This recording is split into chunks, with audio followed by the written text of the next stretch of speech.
Have you ever looked past something frightening, only to discover something beautiful inside?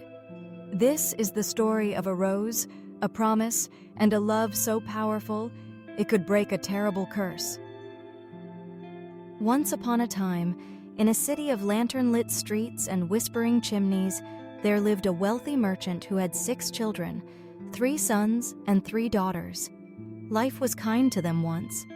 The merchant owned grand ships that sailed across oceans and brought treasures from faraway lands. The family lived in a magnificent house filled with marble halls, embroidered curtains, and golden clocks that chimed like birds singing in the trees. But all of that changed in an instant. A vicious storm wrecked every ship. The cargo, the gold, the spices, all vanished into the sea's angry waves. The merchant lost everything. Debts came quickly. Friends disappeared even faster. Within weeks, the family had to leave the glittering city behind and move into a humble cottage far on the edge of a dark, whispering forest. The children didn't take the change well. The 2 eldest daughters, who had grown used to lace gloves and morning tea on velvet chairs, sulked and snapped. "How are we to live like this?" they wailed. "Where are our dresses, our servants, our silver combs?" But the youngest daughter said nothing. Her name was Beauty. She didn't mind feeding the chickens or washing clothes by the stream. She found joy in simple things: a bird's song, the way sunlight warmed her face, the rustle of trees when the wind ran through them. She didn't complain once. She hummed when she worked and made everyone feel a little lighter. Her brothers loved her dearly. Her father called her his brightest star. And the townsfolk? They whispered, "She is not just beautiful in face, but beautiful in soul." Then one day, a letter arrived. One of the merchant's ships had returned. Not all was lost, after all. Excitement bubbled up like spring water. The merchant hugged his children and promised to return with whatever he could reclaim. Before he left, he asked, "My darlings, what would you like me to bring you?" The eldest daughters listed pearls, silks, perfumes. They dreamed of the city life again. Beauty thought for a moment, then she smiled gently. "Just 1 rose, Father. That's all I want. A rose, if you find one." Touched by her simplicity, the merchant promised and set off. But luck was not on his side. The ship had been seized. The goods were gone. Weary and defeated, the merchant rode home through a forest that was quickly being swallowed by a winter storm. Snow blanketed the path. Wolves howled in the distance. He was cold, starving, and near collapse when he saw it. A towering castle hidden among black trees. Its windows glowed like golden fireflies in the darkness. With no other choice, he entered. Inside, the halls were warm and glowing. A roaring fire crackled. A table stood ready with food and drink. And yet, not a soul in sight.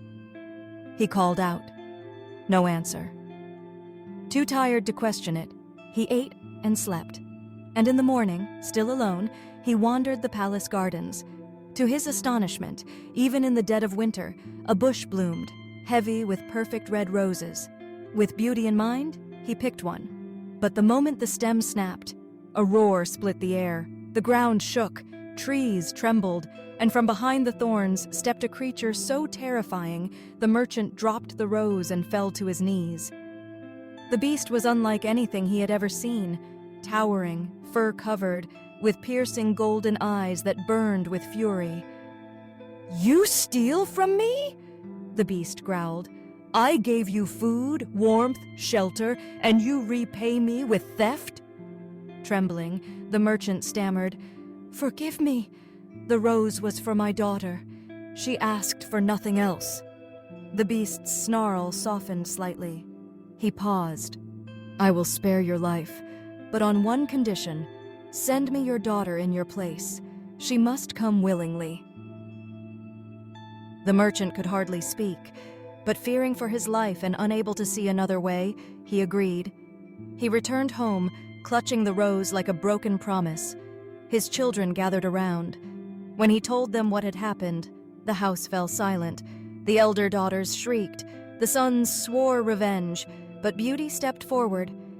"If my life can repay your kindness, Father, I will go." Tears filled his eyes, but she wouldn't be swayed. The next morning, Beauty kissed her family goodbye. Snow fell softly as she rode through the woods toward the beast's castle, her hands shaking but her heart steady. As they arrived, the castle doors opened on their own.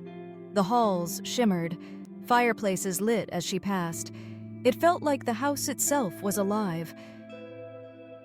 Then she saw him, the beast. She had imagined something monstrous, and yet his voice surprised her. It was deep and calm, like a cello played softly in the night. "I am glad you came," he said. She nodded.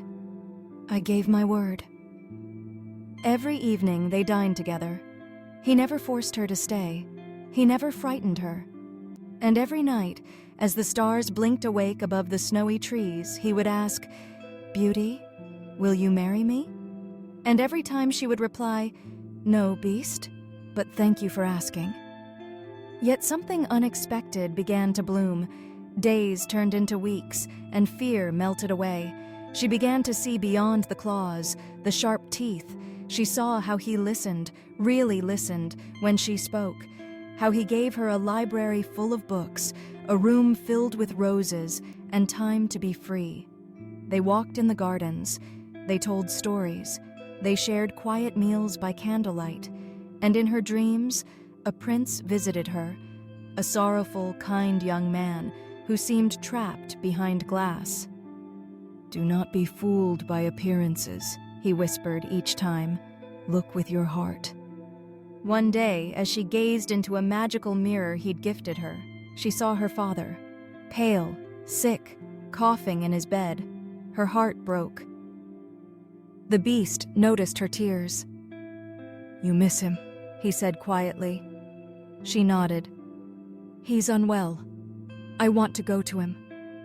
He looked away for a moment, then said, "You may leave, but you must promise to return in 7 days." "I promise," she whispered. In a blink, she was back home. Her family rejoiced.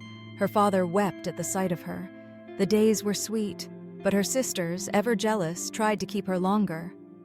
"Oh, stay just one more day," they pleaded. "We missed you so." Beauty's heart wavered. She stayed. But on the 8th day, she looked into the magic mirror, and what she saw turned her heart to ice. The beast was dying.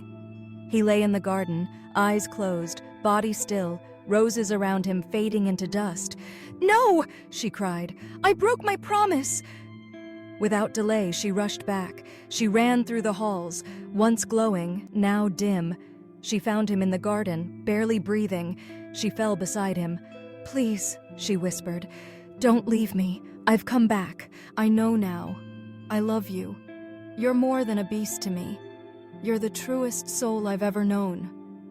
And then the ground trembled again, but this time with light.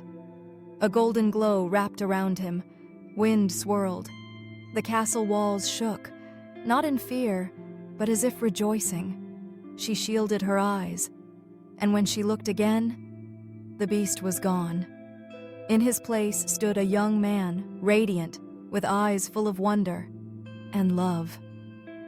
"Beauty," he said, "your love has broken the curse." He explained. A cruel enchantress had turned him into a beast long ago. Only love, freely given, pure, unselfish, could set him free. "And you saw me," he whispered, "not for how I looked, but for who I truly am." Tears filled her eyes as he took her hand.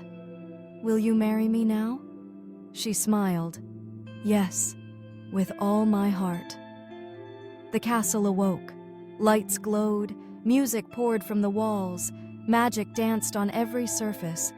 Her father came to live with them. Her sisters, shocked into silence, began to change, perhaps for the better. And so Beauty and the prince ruled with kindness. Laughter returned to the halls. Roses bloomed, no longer touched by winter. And somewhere deep in the woods, the wind still whispered this truth: Love is not about appearances. It's about what lives inside. And sometimes the greatest treasures are hidden beneath the most unlikely disguises. So if you ever meet someone who seems different or strange, listen, look closely. Let your heart guide you. Because true beauty, real magical beauty, always starts within. Like, comment, and subscribe for more magical tales. And don't forget to press the bell icon.